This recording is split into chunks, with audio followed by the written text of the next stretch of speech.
Қайырлы күн достар, сіздермен Айжан Есенжолова. Бүгін біз 5 минуттың ішінде табиғи жемчугтан сәнді алқа жасауды үйренеміз. Видеоны соңына дейін қараңыздар.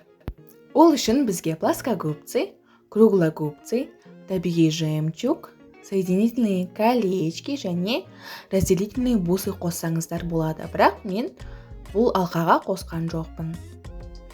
Және де алқама сәйкес келетін сырға және тогл. Тогл бізге алқаны жабу үшін пайдаланылады. Колоты, кримп және ювелирный тросик қажет болады. Ең бірінші біз ювелирный тросигімізді өзімізге ыңғайлы етіп кесіп аламыз және шетін бекітеміз. Ол үшін колотыды кигіземіз, кримпті кигіземіз. Кримпті плоскогубцидың көмегімен бекітіп аламыз және артық қалған ювелирный тросигімізді колодыйдың ішіне жіберіп, оны моншақтарымыздың астына өткіземіз. Колотыйымызды жапқаннан кейін біз енді моншақтарымызды тізбектеуді бастаймыз. Енді табиғи жемчугтарымызды ювелирный тросикқа тізбектеп шығамыз. Жемчугтарымызды тізбектегеннен кейін біз артық қалған ювелирный тросигімізді осы моншақтардың астарына жіберуіміз керек. Сіздің ювелирный тросигіңіз көрінбей тұруы қажет.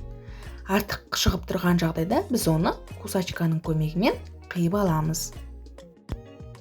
Жемчугтарымыздың барлығын тізбектеп алғаннан кейін ювелирный тросигіміздің екінші шетін бекітеміз. Яғни алдындағындай колотыйды кигіземіз және кримпті кигіземіз. Ювелирный тросигімізді моншақтардың арасынан өткізіп алғаннан кейін барып кримпімізді қысып, колотыйымызды жабамыз. Кримпімізді бекітіп, колотыйымызды жапқаннан кейін артық қалған ювелирный тросигімізді кусачканың көмегімен қиып тастаймыз.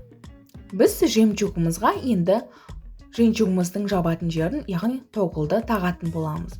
Тогл ол біздің алқамызға өте ерекше сәнін береді және де сіздің аксессуарыңыз өте заманауи трендті аксессуарға айналады.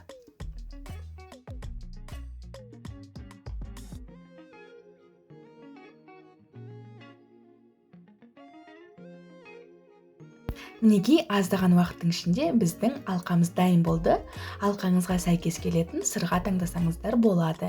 Алқамыз өте ерекше және сәнді көрінеді. Қазіргі таңдағы трендті аксессуарлардың бірі болып табылады. Менімен бірге болғандарыңызға рахмет. Видеоға лайк басыңыздар, комментарий қалдырыңыздар. Келесі кездескенше.